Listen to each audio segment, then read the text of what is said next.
sou o Dieguinho. Bom, galera, tá entrando no ar mais um pós-jogo do Dieguinho de Vasco da Gama 1, Cruzeiro 1. Na verdade, Cruzeiro 1, Vasco da Gama 1, já que o jogo foi no Mineirão. Tem muita coisa para poder falar nesse vídeo. Deixa o like aí no começo do vídeo que ajuda a gente bastante. E compartilha para geral, fala que a análise do pós-jogo do Dieguinho já tá no ar. Primeiro, vou separar aqui a análise por etapas. Tem que começar pela escalação. O Rafael Paiva fez muitas mexidas na equipe. Gostei da maioria. Duas eu queria ver como é que ia se comportar a situação para eu formar melhor um pouquinho a opinião. Então vamos aqui nas mexidas. Primeira mexida do Paiva foi a tirada do Paulo Henrique para oportunizar o Puma. O Puma fez um bom jogo. Já vou adiantar aqui para falar logo de Puma no jogo como um todo. Eu acho que o Vasco pode achar no Puma o seu novo Pikachu. Aquele cara que era lateral, mas que se destaca mais no terço final do campo e começa a ser aproveitado como ponta. O Puma chuta muito bem. O Puma, quando chega na linha de fundo, cruza bem. Por ser lateral de origem, ele já está acostumado a correr para trás. Então, uma dobradinha de Paulo Henrique e Puma, você consegue com mais facilidade ter os dois ali dobrando. Óbvio que o Puma talvez não vai marcar como o Peck. O Peck marcava melhor que ele, tinha mais velocidade.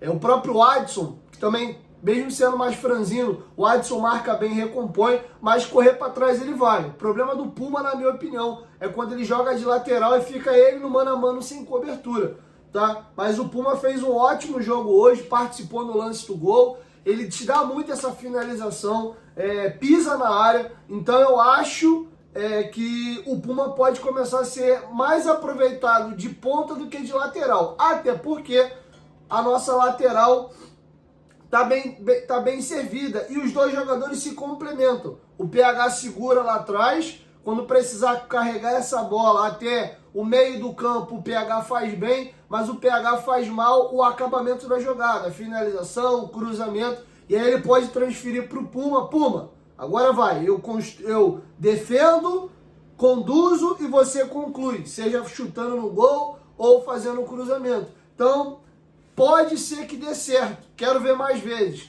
E aqui eu já adianto, aproveitando para fazer toda a análise numa coisa só, já falei algumas vezes e repito, muitas pessoas falam que o pior setor do Vasco, do time, é a zaga. Eu discordo. O setor que o Vasco é mais carente, na minha opinião, mas de longe, é ponta. O Vasco não tem pontas confiáveis. O ponta mais confiável do Vasco está lesionado, que é o Adson. Tá bom? Melhor ponta do Vasco, de longe, está lesionado. O David é útil. Estou muito chateado e muito triste com a lesão do David. O David ajuda muito. Muitas pessoas, às vezes, até pegam no pé do DVD, e o DVD, ele está empatado com o Payet, número de participações em gols na temporada. O líder de participação em gols é o Verratti, e em segundo lugar, empatado, Payet e David. E se o David continuasse jogando, como ele vira e mexe, está fazendo os golzinhos dele, e costuma de vez em quando também dá uma assistência, eu acho que o David acabaria tendo a frente do Payet na temporada. Até porque o Payet, normalmente, quando ele participa de gol, é achando os laterais e os pontas, e não ele dando o passe final para o Verratti fazer o gol. Beleza? Então já bati tudo no liquidificador e falei uma coisa aqui. Falei da oportunidade ao Puma, falei de como eu gostaria de ver mais ao Puma e já aproveitei para falar das carências que eu vejo no elenco do Vasco, que são a zaga. Bem ou mal, o Léo e o Maicon vão levando. O João Vitor, que é o melhor dos três, é um zagueiro que a gente confia, né? E acho que o Léo vem levando. O Léo de novo fez mais um bom jogo hoje. Teve um lance que o Lautaro ganha dele, mas é um lance de física e não um lance ali de análise técnica, vamos colocar assim. Foi metido uma bola na frente e visivelmente dá para se ver que o Lautaro Dias é mais veloz do que o Léo. Mesmo ele estando um pouco na frente, o Lautaro Dias foi correndo e ultrapassou. O mesmo aconteceria se o Paulo Henrique e o Léo vão dividir uma bola. Você vai meter uma bola na frente, o PH vai sair um pouco atrás do Léo e vai chegar na frente. Tem uma diferença de velocidade. O Thiago Silva, que é um monstro, com a velocidade que ele tem hoje, o Lautaro Dias ganharia dele do mesmo jeito. Mas vou pular aqui agora e vou falar das outras mudanças. O Paiva também oportunizou hoje o Matheus Carvalho na vaga do Sforza. E melhora demais. O Vasco fez um bom primeiro tempo hoje. Gostei muito. O Vasco mereceu virar o primeiro tempo vencendo por 1-0. Foi superior ao Cruzeiro. Chutou mais vezes no gol. Sofreu pouco. Você tem um equilíbrio, né? O Cocão e o Hugo te dão essa proteção à frente da área. O Cocão voltou a ser aquele Cocão, né, que começou a jogar bem no início do Brasileiro, achando o passe para frente, protegendo bola, girando e saindo jogando, arrastando. Diferente do Sforza, que pega a bola aqui e toca ali, pega a bola aqui e toca ali. Tem muita dificuldade para marcar. E já aproveitando também que eu falei do Cocão, já vou fechar aqui também a passagem do Cocão no pós-jogo. O Cocão, na minha opinião, não era para ter sido expulso. Eu acho que era um lance para um cartão laranja. Ele pisa a perna do jogador? Pisa, mas sem intenção. O jogador estava caído no chão, ele estica o pé para cortar a bola e o pé dele passa e acaba pisando. Eu não vejo o movimento dele de continuar, de dar aquela fincada com o pé no chão. Foi uma fatalidade. E aí, minha opinião, tá? Tentando pensar com a cabeça do árbitro. O árbitro, na minha opinião, errou e ponto. Tá? Acho que nisso aqui a gente está na mesma página. Vou eu tentar pensar com a cabeça do árbitro. Ele talvez, não estou dizendo que foi isso, ele talvez estava na dúvida. Cara, tem um pisão vermelho, amarelo, vermelho, amarelo, vermelho, amarelo. Você vê que ele não é um lance que ele já chega metendo a mão no bolso e pimba. Não, ele vai olhando para o desenrolar da jogada e parece que ele está pensando. Enquanto ele está pensando, talvez, entre o vermelho e o amarelo, o Cocão vai para cima do Matheus Henrique e grita, sabe lá Deus o quê? Não sei se ele levanta, para de... não sei. Ele vai para cima do Matheus Henrique e é nesse momento que o árbitro mete a mão no bolso e puxa o vermelho. Tá? Se tinha um mínimo de dúvida na cabeça do árbitro para vermelho ou amarelo, ele tirou essa dúvida dele na reação do Matheus Carvalho. O que não justifica, tá? O que não justifica. E aí o Cocão perdeu a linha, ficou puto, se achou prejudicado, e aí empurrou o zagueiro do Vidalba, né, do Cruzeiro, fez aquele fuzuê todo, saiu meio consternado, arrumando um caminhão de confusão, ameaçou jogar água na cara de um torcedor do Cruzeiro que estava xingando ele na arquibancada e foi expulso, tá? Hoje, por exemplo, no jogo entre Fluminense e Atlético Goianiense, o Keno pisa a perna do jogador do Atlético Goianiense. Também não acho que o Keno foi maldoso, mas aí tem uma diferença, que ele escorrega e a perna dele pisa a perna do jogador que está em pé. E quando você está com a perna em pé e você toma o carrinho e você toma essa porrada e o pé está fincado, corre o risco de ter uma fratura de tíbia, porque a perna tá fixa e vem um pisão. Já no lance do Cocão, o Matheus Henrique já estava no chão, o pé dele vem de cima para baixo, deslizando. Poderia machucar também, mas foi com bem mais intensidade o lance do Keno. O Keno não foi expulso e o Matheus Carvalho foi. O que me irrita na arbitragem brasileira é a falta de critério. Tem uma imagem rodando do Jean Davi, que ele vem com o Zé Ivaldo da ponta da esquerda para a direita, que tem um puxão de camisa do Zé Ivaldo, e a minha sensação na imagem é que o Jean Davi já está em cima da linha. E não vi o VAR chamar hora alguma para ver. É isso que incomoda, tá? Então aproveitei e já falei do Cocão. Eu gosto, no meu time não joga o Sforza. O Sforza joga em situações bem explícitas. Qual, Dieguinho? O Vasco está perdendo o jogo, o adversário está com linha baixa, né? Tá ali fechadinho, tentando jogar por uma bolinha, e aí você tira o Cocão, porque você não vai precisar marcar muito, e deixa o Sforza, né? Para poder passar essa bola um pouquinho mais para frente. Mas até isso o Sforza não vinha fazendo nos últimos jogos, tá? Então gostei da entrada do Matheus Carvalho. Aí vem para mim a cereja do bolo, que é a saída do Payet para a entrada do Coutinho. E aí o Coutinho, com a atuação dele de hoje, me confirma tudo aquilo que eu penso dos dois. Que é o quê? O Coutinho, por fator idade, tem uma diferença de 5 anos aqui, que é super natural. O Coutinho ainda consegue fazer algumas coisas que o Payet já não consegue mais fazer, ou que pelo menos tem dificuldade. Quais coisas que o Coutinho com 32 anos faz que o Payet tem dificuldade? Vou te dar alguns exemplos. Quando ele pega essa bola, gira de frente ele consegue arrastar até achar o passe. Tem um lance que ele tá ligado no primeiro tempo, que ele marca o passe do jogador do Cruzeiro, o cara vai dar o passe, ele estica a bola, estica a perna, toma a bola, aí ele vem arrastando, né? Da esquerda para dentro, e ele vem mitigando, fingindo que vai bater pro adversário, ver se dá um carrinho e tal. E aí ele segura, chuta. Chute sai bem mascado para fora. Tem uma jogada que alguém do Vasco cruza no segundo pau, o Emerson Rodrigues, que irritou demais o Coutinho hoje, ele vai tentar escorar a bola, o Coutinho chegar chutando cara a cara com o goleiro. Era só ele acertar o cabeceio. Ele erra o cabeceio, o Coutinho xinga ele de tudo quanto é nome, mas ele ia saindo cara a cara com o goleiro. Por quê? Porque o Coutinho, como 10, ele pisa na área. Isso explica muito, porque em 6 jogos o Coutinho já fez gol com a camisa do Vasco, e em 20 e poucos jogos nesse brasileiro, o Payet ainda não marcou gol. Então, são coisas que parecem simples, mas para quem consegue analisar o jogo de forma um pouco mais abrangente, percebe. O Payet no Vasco tem sido mais um carimbador. Toma aqui e dali, toma aqui e dali. O Coutinho ele consegue arrastar, chutar de fora, pisar na área. Tem um lance que vem uma bola no segundo tempo já. A bola viaja, ele tenta matar a bola puxando com a ponta do pé, não consegue. A bola bate e corre. Aí o jogador do Cruzeiro domina a bola e arrasta.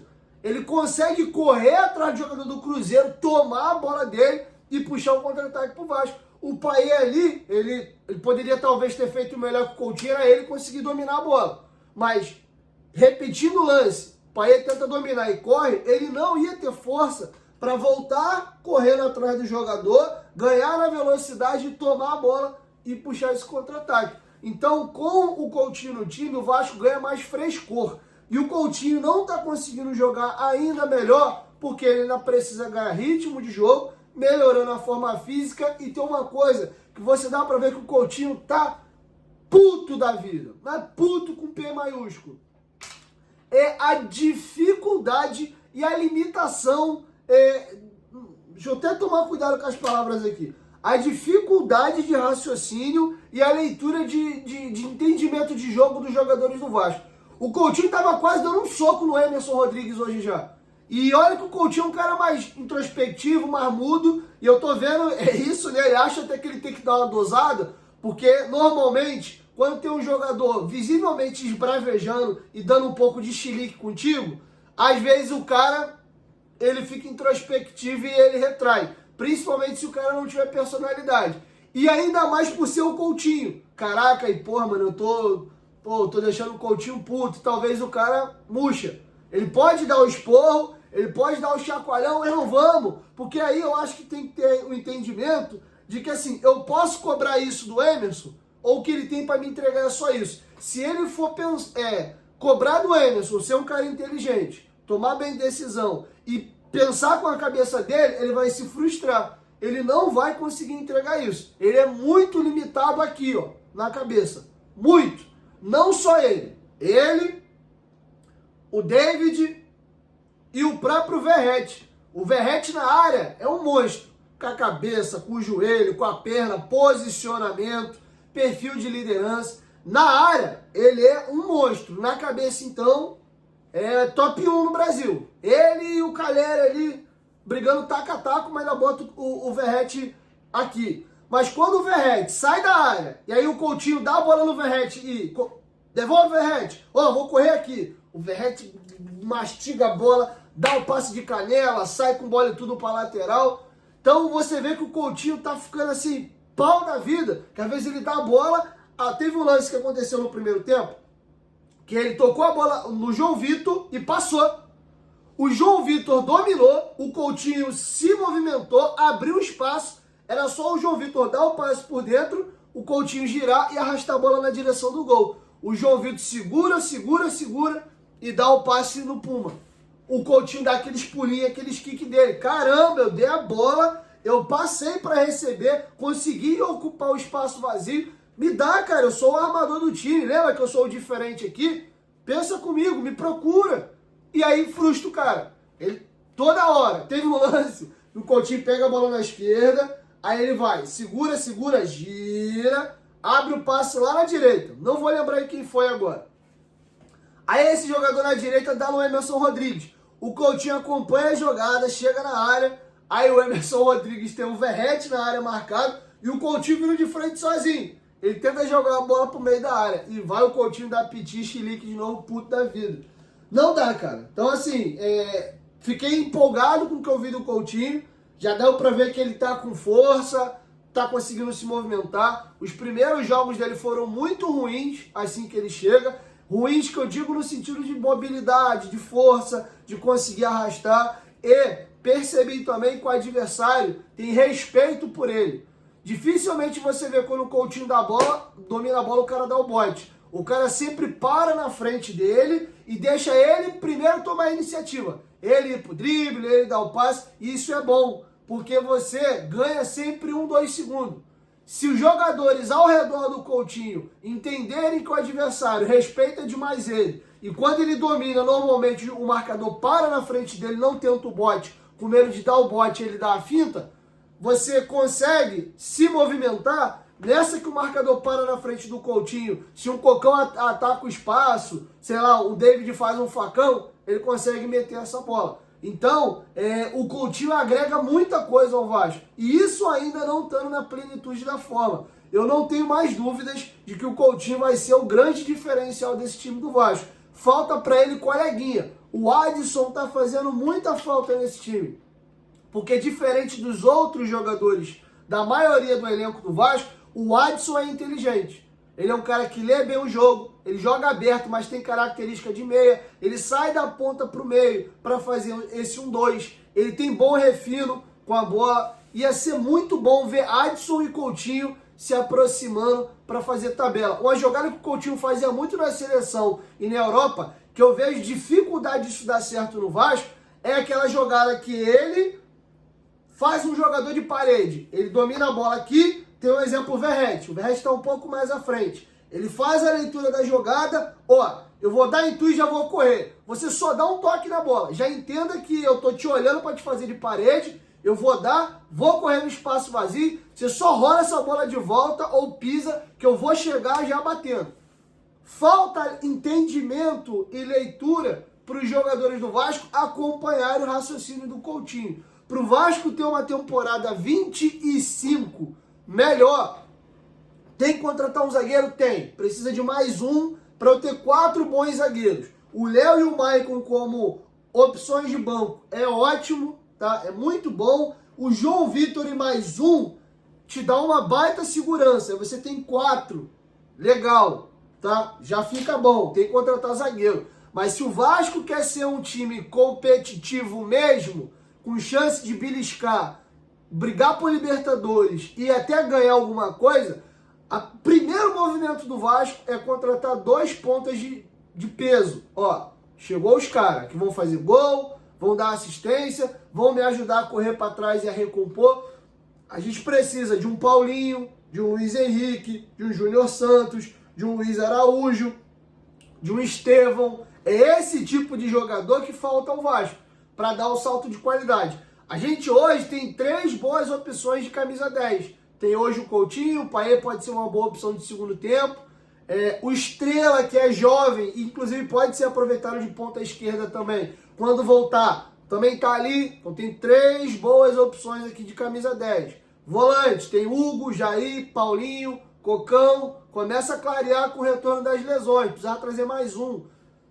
Começa a melhorar. Falta uma sombra aqui pro Verratti. E preciso falar de Campeonato Brasileiro de tabela, tá? Antes, só lembrar vocês aí que a Golcase é a grande patrocinadora do nosso canal Futebolaço, tá? Use o nosso cupom que tá passando aí na tela, GOVASCO. Você ganha aí desconto no seu carrinho utilizando o nosso cupom GOVASCO. Comprando as 2 capinhas de celular, você leva 4. Você tem também as garrafas térmicas. Essas garrafas custavam R$ 169,90. Estão a partir de R$ 99,00, assim como também os nossos copos térmicos, tá? Tem muita variedade de estampa, dá uma olhadinha lá. São produtos licenciados. Além de você comprar produtos incríveis, o Vasco ainda ganha royalties, beleza? Tem carregador portátil também, tem mochila, tem muita coisa legal, beleza? Golcase, parceiro do canal Futebolaço. Queria falar para vocês agora a respeito da nossa situação de tabela no Campeonato Brasileiro. O Vasco, nesse momento, é o 10º colocado, 9º colocado, podendo, na próxima rodada, já cair para 12º. Hoje, o 8º colocado, que é o próprio Cruzeiro, tem 7 pontos a mais que o Vasco. Falei para vocês, lembram? Eu falei, o mês de setembro vai ser crucial para o Vasco da Gama. É esse mês que vai definir se, de fato, o Vasco é um postulante à briga pela última vaga da Libertadores ou não. Se de fato o Vasco vai ter que tentar essa vaga por Libertadores apenas com o título da Copa do Brasil. E a minha impressão é que ficou muito difícil. Dificilmente, diria que quase impossível, essa vaga vem aí por Brasileiro. Primeiro que agora, com o chaveamento final da Libertadores, Copa do Brasil e Sul-Americana, dificilmente isso vira G8. Sabe por quê? O Botafogo sendo campeão da Libertadores, ele abre uma vaga, beleza, vira G7. Mas aí tem que torcer pro Botafogo ser campeão. Você, como carioca, quer que o Botafogo ganhe a Libertadores? Eu prefiro que ganhe o River, que ganhe o próprio Atlético Mineiro, mas um rival meu não. A minha última opção para um campeão aqui é o Botafogo. Rivalidade local, básico. Mas se o Botafogo vencer, vira G7. Beleza? Sul-Americana só tem 2 brasileiros. O Corinthians está na zona de rebaixamento, não vai abrir vaga para ninguém. O Cruzeiro, hoje, ele é o 8º. Você tem que torcer para o Cruzeiro ganhar a Sul-Americana e ainda assim arrancar e se meter no meio dos 6. Se ele acabar de 7º para baixo, ele não abre vaga para ninguém. E na Copa do Brasil, só uma equipe ele abre vaga. Hoje o Flamengo é o 5º colocado, né? O jogo do Flamengo tá rolando ainda, tá 0-0, não sei como é que vai acabar o jogo. Hoje o Flamengo, campeão da Copa do Brasil, abre uma vaga. Tu vai torcer pro Flamengo ser campeão da Copa do Brasil? Primeiro que a gente tá torcendo pro Vasco. Segundo que, sob hipótese alguma aqui, alguém torce pro Flamengo ganhar alguma coisa. Então, o mais provável é que ou acabe num G6 mesmo, com muita boa vontade um G7. Ou numa tragédia ainda, Flamengo campeão da Copa do Brasil, Botafogo campeão da Libertadores, aí um G8. E nesse G8 a gente tem que tirar 7 pontos. Se a gente for para um G7, a gente tem que tirar 9 pontos. Então acho que as chances de Libertadores do Vasco via Campeonato Brasileiro são poucas.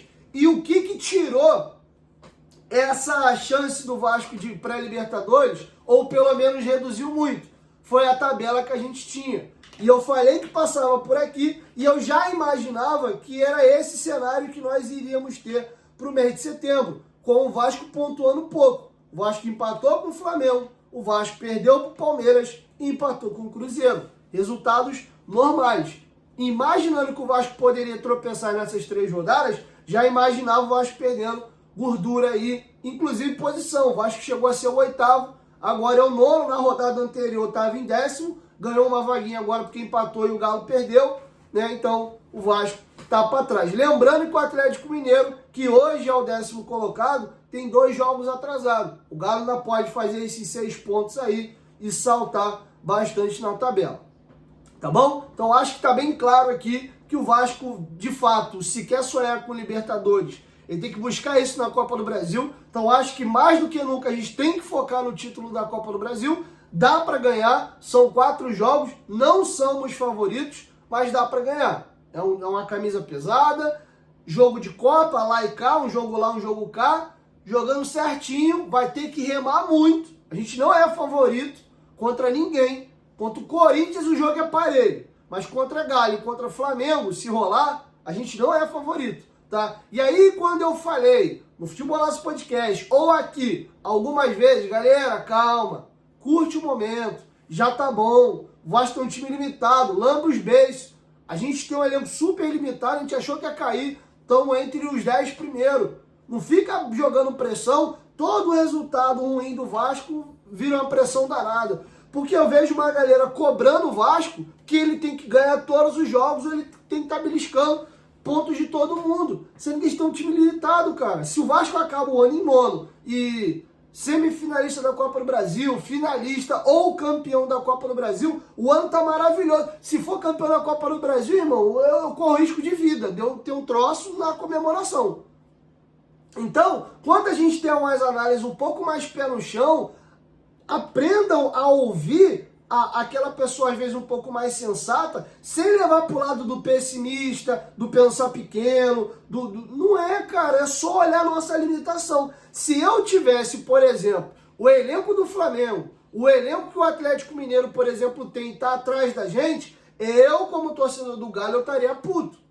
Pô, com o investimento que o Galo tem, com a quantidade de jogador que eles têm, eu estaria puto em 10º lugar e ainda assim faltando 10, 11 jogos e com 2 jogos atrasados, eu ia falar, dá, vambora, tem que ir, tem que tirar, a gente tem que engatar uma sequência de vitória aí e buscar essa vaga pelo Brasileiro. Ainda que lá no final não desce.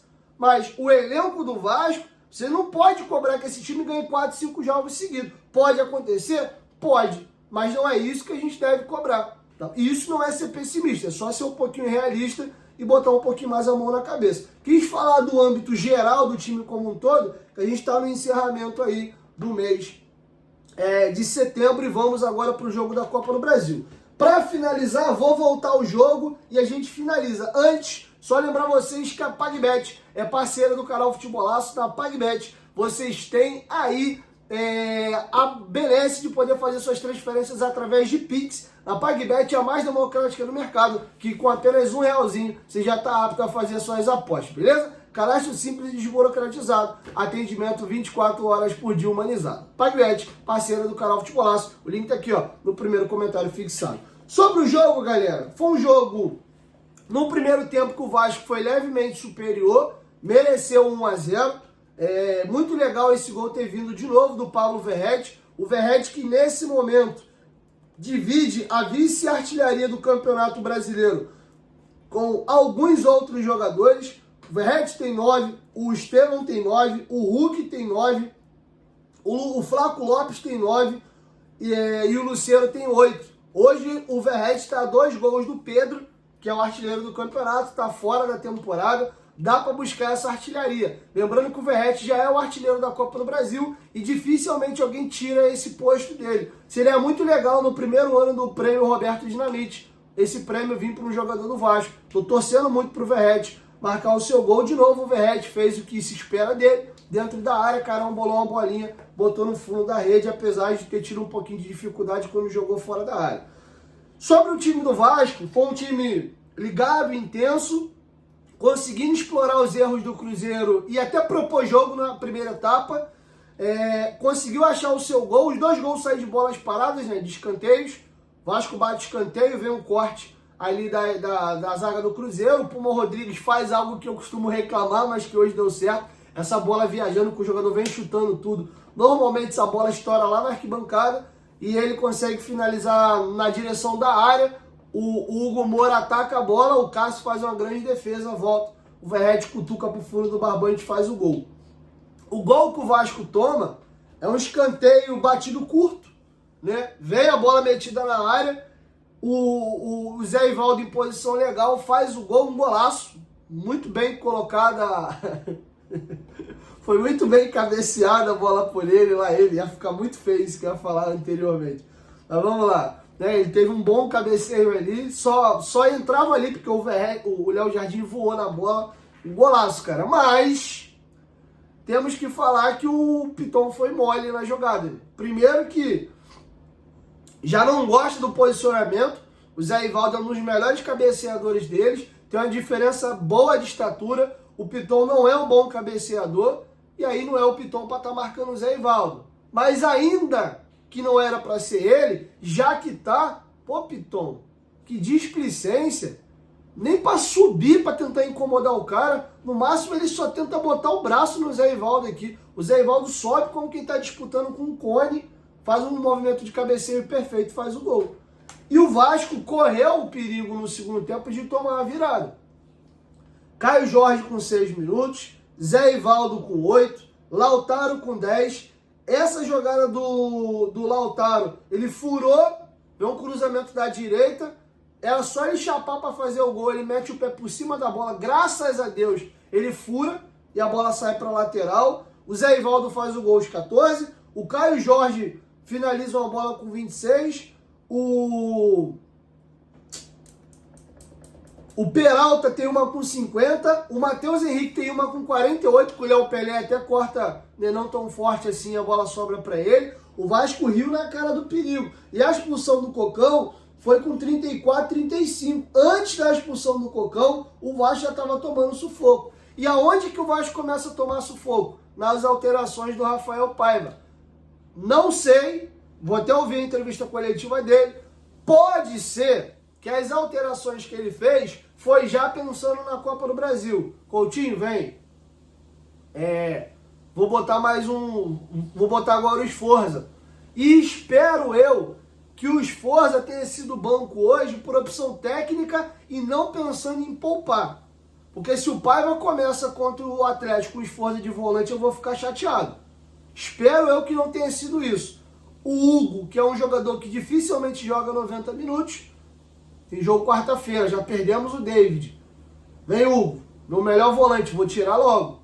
E aí tem a galera com a cabeça no jogo, no resultado de hoje, e tem o Paiva, talvez já pensando um pouquinho mais pra frente, pensando na sequência na Copa do Brasil.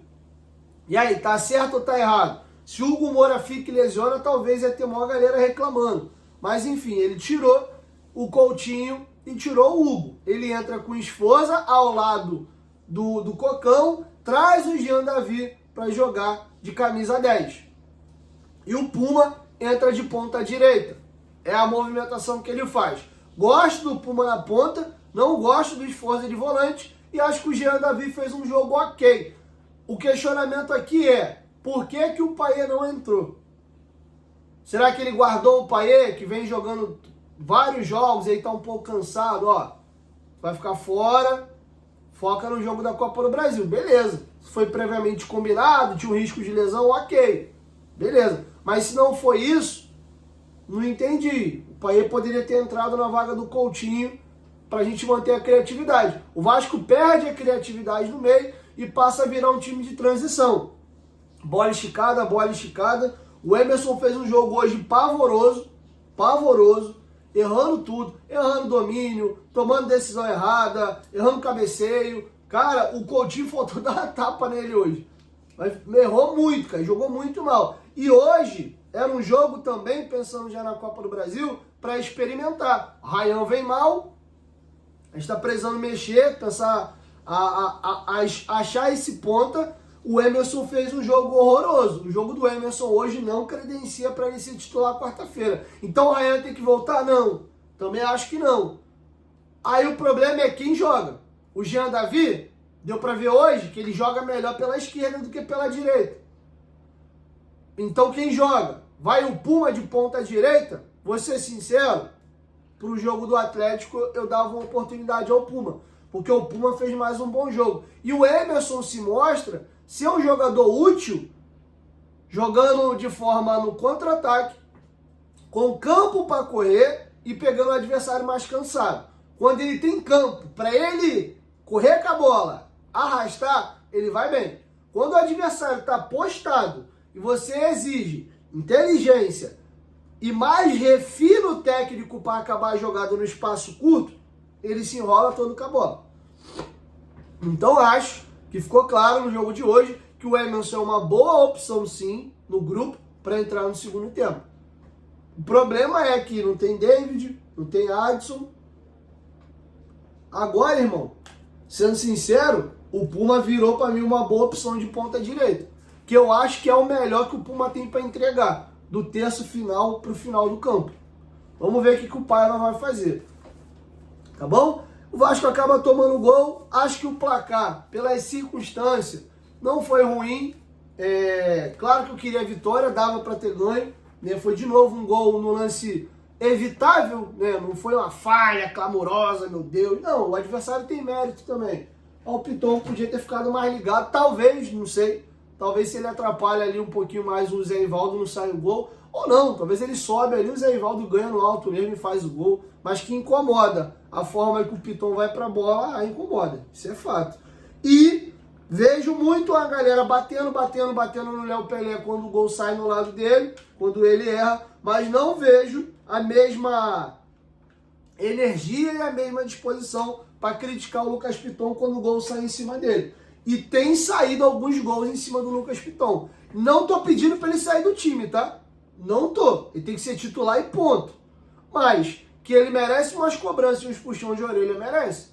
O gol, por exemplo, que o Vasco tomou contra o Flamengo, a culpa foi dele, a bola foi nas costas dele e tinha gente querendo empurrar o gol do Léo Pelé. Não foi. Foi no Piton. Hoje, de novo. Mas, enfim, é algo que tem começado a me preocupar. O Vasco tem tomado a maioria dos seus gols por esse lado esquerdo ali. Tá bom? Então é isso. Ficamos agora para aguardar o resultado do exame do David. Para mim, quando eu vi a imagem, na mesma hora eu falei, deu merda. Deu merda e é LCA. Deus queira que eu esteja errado, mas infelizmente é muito provável que a gente perca o David quase um ano fora. Vai ter que comprar ele do Inter agora. Já bateu a meta, o Vasco vai comprar. E a gente só vai ter o David, e nós estamos agora em setembro. O David provavelmente, se for LCA, bater na mesa aqui, para não ser, mas provavelmente é. O David só vai estar voltando a jogar entre final de julho e início de agosto do ano que vem. Final de julho, junho. Complicado, mas infelizmente, primeiro lugar agora é desejar uma boa recuperação, que ocorra tudo bem, primeiro para que não seja uma lesão grave e caso seja, que a cirurgia dele seja um sucesso. Agora que clube azarado, né, cara? Na reta final da temporada, a gente perde os nossos dois melhores pontas. O Vasco já tem muita carência e limitação nas pontas e os dois melhores estão fora. Torcer agora para que o Paiva consiga resolver esse problema. E eu acho que pode cair no colo do Puma essa ponta direita aí. E o Jean Davi brigar por aquele lado esquerdo ali, aonde está saindo agora o David. Mas, ainda assim, não sinto confiança não. É isso, galera. Empate. O Vascão aí ganha uma posição na tabela, mas a situação tá complicada. A turma de oitavo para cima ali ficou muito longe. Desgarrou legal. Por outro lado, a turma de baixo que estava longe colou.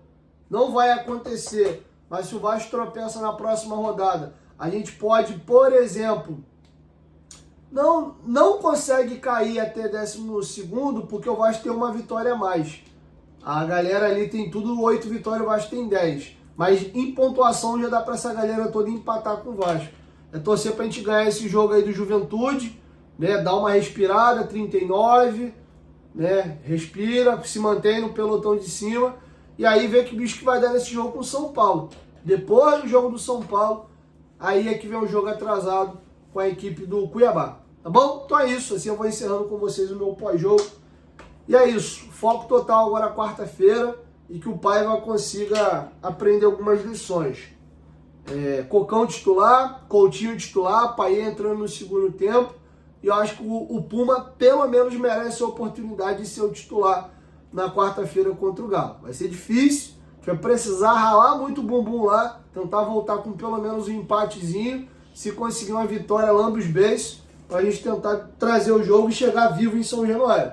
O foco de quarta-feira é ficar vivo para São Januário. Se a gente chegar vivo para São Januário com um empate aí, se Deus quiser, quem sabe até com uma vitória, aí eu acho que o Vasco tem grandes chances de ir para a final. Vai depender muito de sair vivo de Belo Horizonte quarta-feira, beleza? 1, 2, 3, futebolaço, tamo junto, família. E agora sim, essa semana vai ter jogo quarta, jogo domingo, a gente vai conseguir gravar mais conteúdo. Ô semana osso pra fazer vídeo, hein? Foi doideira, valeu? Tamo junto.